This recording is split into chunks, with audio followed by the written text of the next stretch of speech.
Hey everyone, welcome back to another video. So as promised, today we're talking about attachment styles and how the relationships we had in childhood shape the way that we connect, the way that we love, and the way that we trust others, and how we protect ourselves as adults.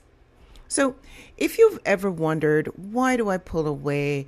Why do I get so anxious in relationships? Or why do relationships feel so exhausting or so unsafe? Then attachment theory is here to help explain why. Okay, so if you're into that kind of stuff, let's get into the video.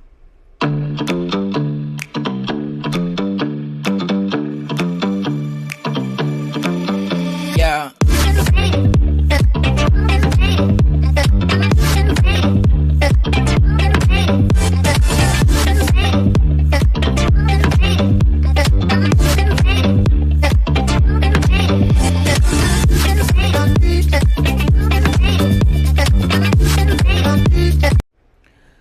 Our attachment style and the way that we love isn't about blame or shame.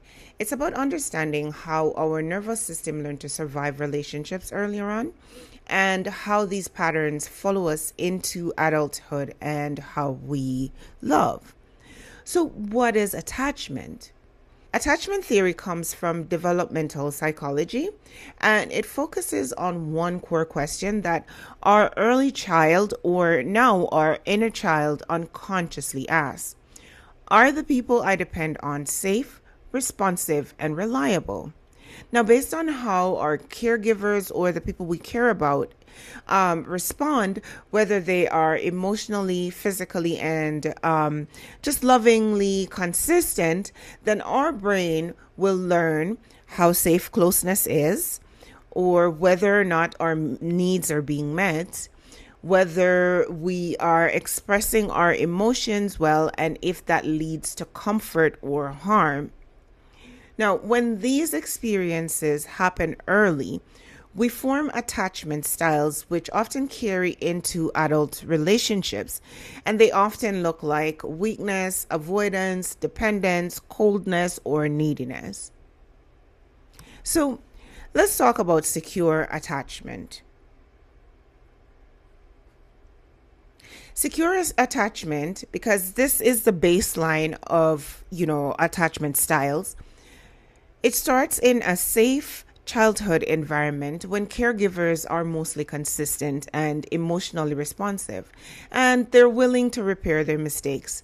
So if you've ever had a parent say, you know what, I'm so sorry, I was wrong for this, or I noticed that this was harmful to you, then this will provide you some safety. This doesn't require parents to be perfect, of course. It's just good enough caregiving that will lead to development of secure attachment. So if your parents are not awful, toxic, narcissistic, and bullies, then chances are that you can feel a bit secure in their love for you and in their consistency. And it makes sense, right? Because if the child feels safe, loved, and cherished, then the world will look safe. And this translates into adulthood where, we see safety in closeness. We feel comfortable being independent. You can communicate your needs openly and confidently. You can regulate your emotions without shutting down or overwhelming others, right? So secure attachment isn't about never really struggling with your emotions.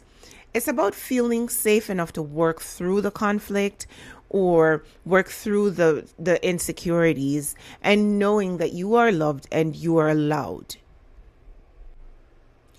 So next is anxious attachment.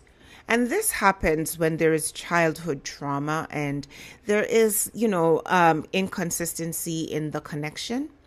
So anxious attachment often forms in environments that were emotionally inconsistent, unpredictable, could be loving at times, but unavailable at other times. And in these environments, the child learns that I don't know when connection will disappear, so I need to stay close. This translates into adult behaviors like you fear abandonment, you have a certain hyper focus, like you tend to hyper focus on relationships. So those people who are male centric, or who are always hopping from bed to bed or from relationship to relationship, they're anxiously attached because they need that comfort of someone validating them. You're seeking reassurance often. You're often asking your partner, "Do you love me? Do you love me?" Or you're creating drama to see and test how much you're loved. You can feel distressed by distance or silence if someone's not responding to your messages, or if they're not, connecting with you in a way that feels consistent. You can feel very distressed or anxious about it. Now, a lot of people consider this as neediness, but it's not. It's a nervous system dysregulation that you learned when you were younger. And it's because you learned that love could vanish at any time without warning. And so you're always trying to hold on to it. Now, the key lesson for anxious attachment types is that anxious attachment is rooted in uncertainty. It's not rooted in weakness. And the behavior developed to maintain connection whenever you felt unstable. So give yourself some grace and stop beating up yourself. Even though you don't want to continue the behavior, you do want to be aware of where it comes from, and that it comes from a place of love. It's yourself trying to ensure, your unconscious or your subconscious is ensuring that you're not missing out on love, because you're so used to the patterns of love where it goes, it's disappearing or you can't have it. And you tend to actually attach to people who are avoidant, which is what we're going to talk about next. Now let's talk about avoidant attachment styles. This is often misunderstood as people being cold or incapable of loving or commitment. But avoidant attachment develops when caregivers were emotionally unavailable, or they were dismissive of the child's feelings. They were overwhelmed by the child's needs. And so the child learns that depending on others is going to lead to disappointment. And they'll usually say, "You know what, I'll handle things myself." Now, this translates into adult behaviors where you'll find that an avoidant partner will be uncomfortable with emotional closeness. They'll pull away during conflict. They might minimize their needs or yours. They might be strong, self-reliant, and hyper-independent. And so avoidance isn't a lack of feeling. It's a learned self-protection. And the key lesson here is that avoidant attachment isn't coldness. It's just adaptation, right? Once their connections feel unsafe, they start to distance themselves to feel a little bit safer. Now, this attachment style is not often discussed, but it is necessary to talk about. It's the disorganized attachment. Now, this again comes from childhood trauma, and it's often formed in environments where there's abuse, neglect, where you have caregivers who were both a source of comfort and fear. And in this kind of environment, the child experiences a contradiction, because the person they need is also the person they're afraid of. And many of us grew up in those environments where our parents were the source of hope, but also the source of harm. Now, this translates into adulthood, where the person wants closeness, but they are afraid of it. They do push and pull in their relationship dynamics. One moment I'm here, I love you, and another time they're cold, pulling back. They'll have intense emotions followed by shutting down. and they'll also have a hard time trusting themselves and others. In disorganized attachment styles, people are reflecting this conflicting survival strategy, right? So they're chaotic, but it's not by choice. They have learned to be chaotic because this is what happened in their childhood. And so now they're afraid to have love, but they want love. So now you might be saying, okay, but can attachment styles change? And I'm happy to report that yes, your attachment styles are learned, so they're not fixed. If you learned it, then you can unlearn it, right? You can heal, and it happens through having safe relationships in your adulthood. You can go through therapy or trauma-informed support.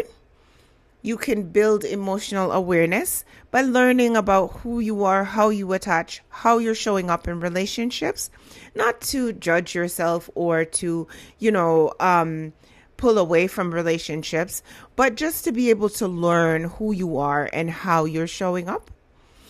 You don't need to relive trauma to heal it. So you don't have to go and tell everybody about your sadness and the pain unless you really want to, unless you feel like outletting that will help.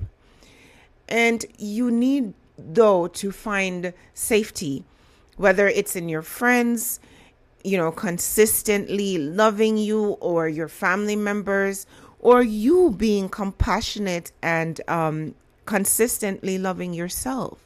Right? And if that is repeated over time, you start to feel a little bit safer and your attachment styles can change. You can also become aware of how you're attaching, pull away from all relationships for a while and work on yourself to become more fortified and more sure of yourself, promising yourself and holding on to those promises and, just showing up for yourself consistently. Finally, here's the most important takeaway. Your attachment style is not a flaw. It's a story about how your nervous system learned to survive relationships from early. Understanding attachment isn't about labeling yourself. It's about learning where healing can begin. As I mentioned earlier on, just take some time to know who you are, how you're showing up, and really just say to yourself, would I want to be with me? If the answer is no, then you got a little bit of work to do. You can self-coach and love yourself into safety. Okay? So in the next videos, we'll break down some specific behaviors that are tied to attachment styles and what healing can actually look like in real life. All right, so thank you guys so much for being here. This is the video this week. As I always say, be good to yourself, be good to each other, be blessed, be balanced, and be safe, be blissful, and be blooming. Love you guys. The luxury breathing, but I don't think I'm living. Yeah, my mama be tripping, saying you